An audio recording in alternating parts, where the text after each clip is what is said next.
Impossible d'imaginer les Simpsons sans lui, toujours à son poste, avec son sourire figé et ses répliques cultes. Monsieur Simpson, payez vos achats, partez et surtout à la prochaine.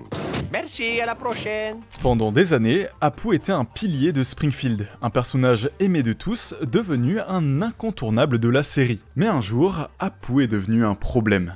I should be completely happy, but there's still one man who haunts me. Apu Nahasapima Pedalon. En 2017, un documentaire remet tout en question. Est-ce qu'on a ri pendant 30 ans sans comprendre l'impact de ce personnage? Aujourd'hui, je vous raconte l'histoire du plus gros scandale des Simpsons. Mais avant ça, je voudrais remercier le sponsor de cette vidéo, Emma. On a tous déjà passé une nuit à se retourner dans notre lit, à chercher la bonne position et à se réveiller le lendemain encore plus fatigué. Ça affecte l'humeur et la productivité, un peu chiant, on est bien d'accord. Bon, après, si vous avez un peu trop fait la fête, c'est normal. Mais même dans ce cas-là, pour éviter ça, avoir une bonne literie peut vraiment faire la différence pour passer une meilleure nuit. Et dans ce domaine, Emma a tout ce qu'il vous faut pour transformer vos nuits. À commencer par des matelas à mémoire de forme qui offrent un soutien parfait pour un confort au top. Vous allez flotter comme sur un petit nuage. Sur leur site, il y a plusieurs modèles de matelas comme le Hybrid 2 qui a été classé numéro 1 meilleur matelas en France en 2024, rien que ça. Si vous cherchez encore plus de confort, il y a sa version premium qui a des zones de soutien supplémentaires pour mieux répartir la pression du corps. Il régule la température et avec l'été qui arrive, c'est un gros plus. Et qu'importe le modèle que vous choisissez, ils sont tous équipés de la technologie Ergocell qui améliore la circulation de l'air. En gros, vous n'aurez pas à transpirer dedans, et je le répète, mais l'été arrive. Bon, par contre, désolé, ils n'ont pas encore l'option anti-moustique. Si vous avez déjà un bon matelas, Emma propose aussi des oreillers. Moi, j'aime quand c'est bien ferme, donc j'ai opté pour l'original avec plusieurs couches dedans et la mémoire de forme. Mais il y a aussi le Nuage Elite, élu produit de l'année 2025 par les consommateurs en France. Parfait si vous préférez un oreiller un peu plus doux. Sur leur site, vous pouvez aussi trouver des sommiers, des couettes et même des canapés convertibles,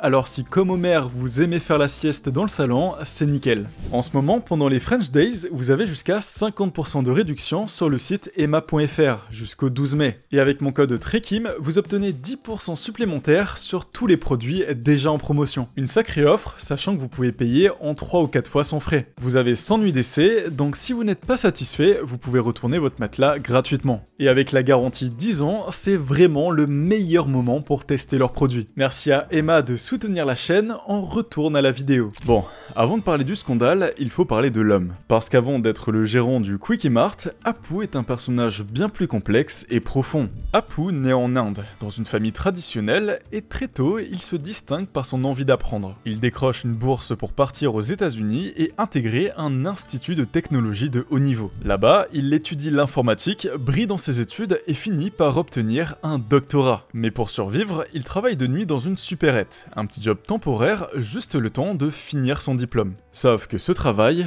il ne le quittera jamais, et jour après jour, Apu se tue à la tâche. Vous êtes le maître, une vraie légende. C'est vrai qu'une fois vous avez bossé 96 heures d'affilée. Oh oui, je peux vous dire que c'était affreux. À la fin, j'avais l'impression d'être un oiseau mouche.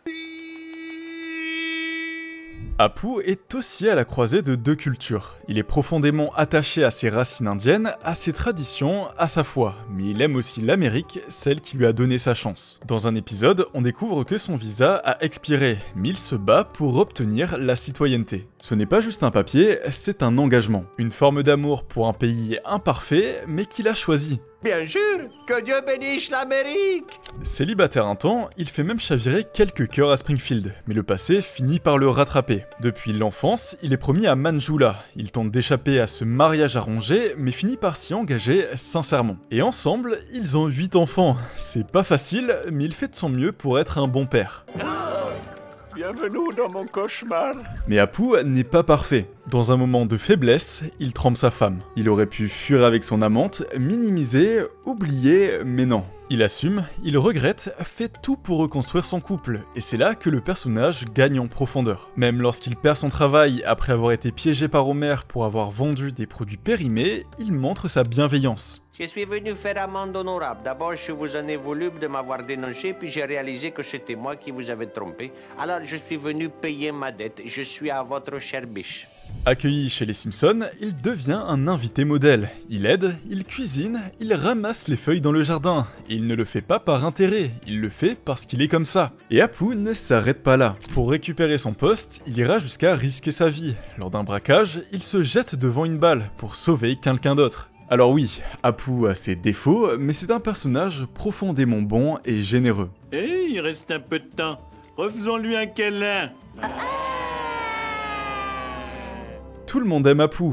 Enfin, presque tout le monde. I hate Apu. And because of that, I dislike The Simpsons. En 2017, l'humoriste Harry Kondabolu sort un documentaire qui va faire beaucoup de bruit, The Problem with Apu. Dedans, il remet en question non seulement le personnage d'Apu, mais surtout ce qu'il représente et l'impact qu'il a pu avoir sur toute une génération. Kondabolu part d'un constat simple. Dans les années 90, Apu était le seul personnage sud-asiatique récurrent à la télé américaine. Donc pour des millions d'enfants indiens et même pakistanais qui ont grandi aux États-Unis, c'était le seul visage qui les représentait dans les médias grand public. Et que ça leur plaise ou non, Apu est devenu dans de nombreux pays occidentaux leur représentation par défaut. Mais voilà, selon Kondabolu, cette image est bourrée de clichés. C'est l'immigré modèle, oui, mais version très stéréotypée. Il bosse dans une supérette, a eu un mariage arrangé et plein d'enfants. Une vision très américaine de l'immigré indien qui peut sembler anodine, mais qui a laissé des traces bien réelles. Kondabolu et plusieurs artistes sud-asiatiques interviewés dans son film racontent à quel point Apu leur a collé à la peau, et pas dans le bon sens. How many of you were bullied in any capacity as a child? We raising hands? Yeah, raising hands. We'll do the hands thing. Right. Yeah. Okay, now how many had to deal with, like, being called a poo or that being referenced?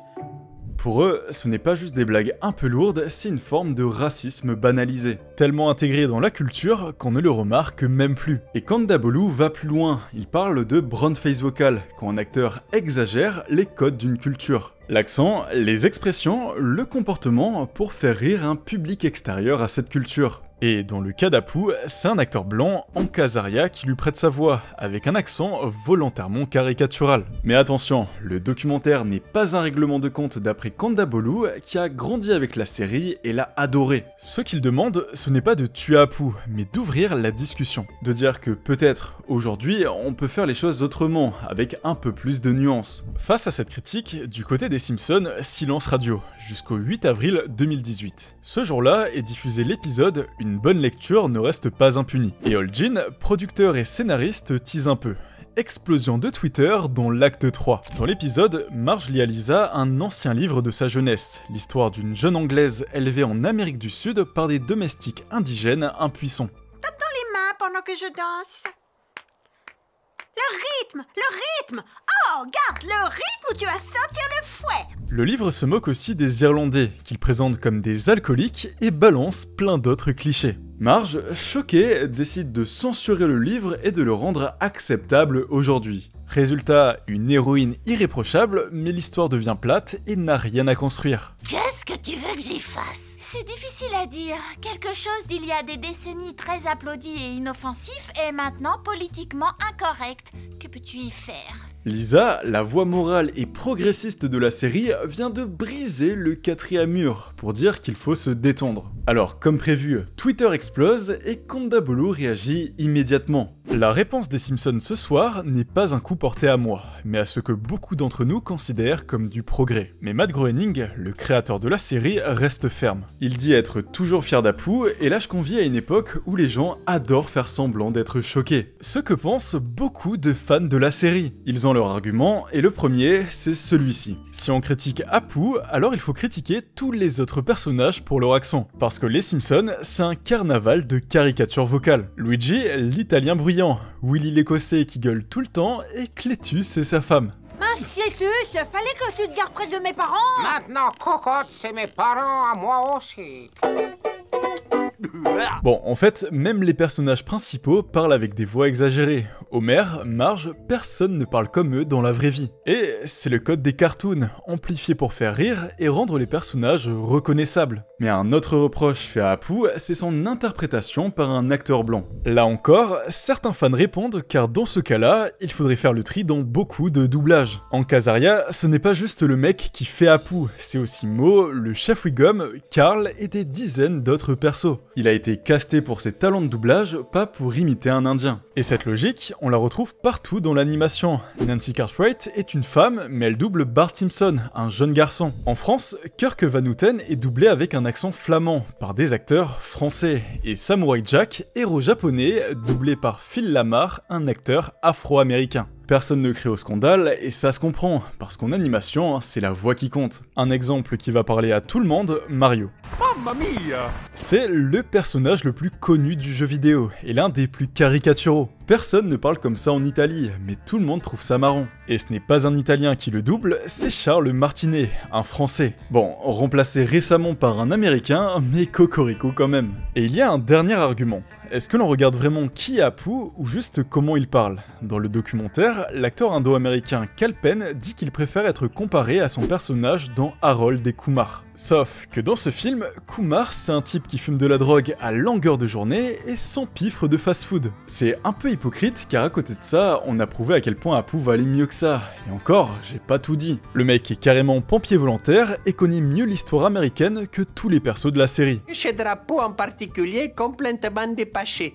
La bibliothèque a dû l'acheter en 1912, juste après que le Nouveau-Mexique soit devenu un État, mais avant que l'Arizona en soit un. En réalité, il reste un sérieux argument. Certains ont effectivement été victimes de harcèlement à cause de l'accent d'Apu. On est d'accord, c'est très triste, mais ça ne veut pas dire que la faute revient au personnage lui-même. Le harcèlement, peu importe la raison, ne devrait jamais exister. Et même si Apu n'avait jamais été créé, ses enfants auraient probablement trouvé un autre moyen de harceler leurs camarades. Car au final, c'est avant tout un problème d'éducation. D'ailleurs, Casaria lui-même s'est exprimé sur ce sujet. You know, the idea that anybody was young or old was bullied or teased based on the character of Apu, it just really makes me sad. It was certainly not my intention. L'histoire a pris une autre tournure en octobre 2018. D'abord, South Park s'est emparé de la polémique. Dans l'épisode The Problem with Apu, Monsieur Hankey, le caca de Noël, est banni pour des comportements inacceptables et envoyé à Springfield, la ville qui accepte tout, où il est accueilli par Apu avant que le hashtag Cancel the Simpsons n'apparaisse. Attention, ce n'est pas un appel à supprimer les Simpsons, au contraire. Les créateurs de South Park ont précisé que l'épisode se moquait surtout du documentaire. Ils apportent leur soutien aux Simpsons et soulignent que l'exagération fait partie de l'ADN des cartoons. Mais même après ça, les rumeurs courent. Apu va être supprimé.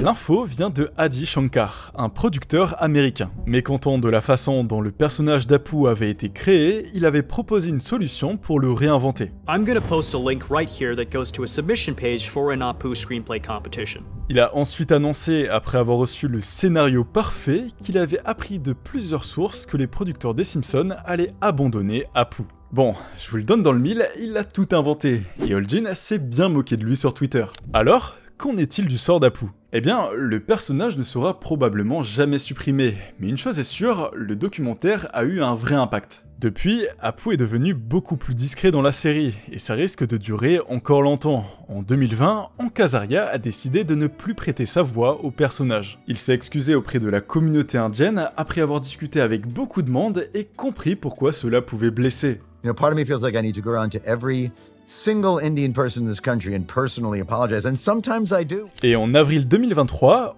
Casaria et Kandabolu se sont même rencontrés lors d'un podcast pour discuter de tout ça. Pendant ce temps, d'autres choses ont commencé à changer dans les Simpsons et dans le doublage en général. La Fox a décidé de ne plus confier de personnages non blancs à des acteurs blancs. Résultat, le Dr Hibbert, longtemps doublé en VO par Harry Shearer, a changé de voix, désormais joué par Kevin Michael Richardson. Tout comme Lou et Carl, interprété par Alex Desert. Même chose du côté de Family Guy. Mike Henry, qui prêtait sa voix à Cleveland depuis 20 ans, a préféré se retirer et a été remplacé par Arif Zahir. Et cette promesse d'inclusivité ne s'arrête pas là. Les Simpsons ont intégré un personnage sourd dans un épisode consacré à la surdité et à la langue des signes, une première. Bon, même si c'est pas très évident vu que les persos de la série ont 4 doigts. Alors au final, que retenir de toute cette histoire ? Ce qui est certain, c'est qu'au-delà de cette polémique, Apu a joué un rôle important dans la réflexion sur la représentation des minorités dans les médias, qui a permis de faire un grand pas en avant et c'est une très bonne chose. Mais personnellement, je considère Apu comme l'un des meilleurs personnages de la série. Ce n'est pas pour rien qu'il est le seul jouable aux côtés de la famille dans le GOAT des jeux de la série, les Simpsons Hit and Run.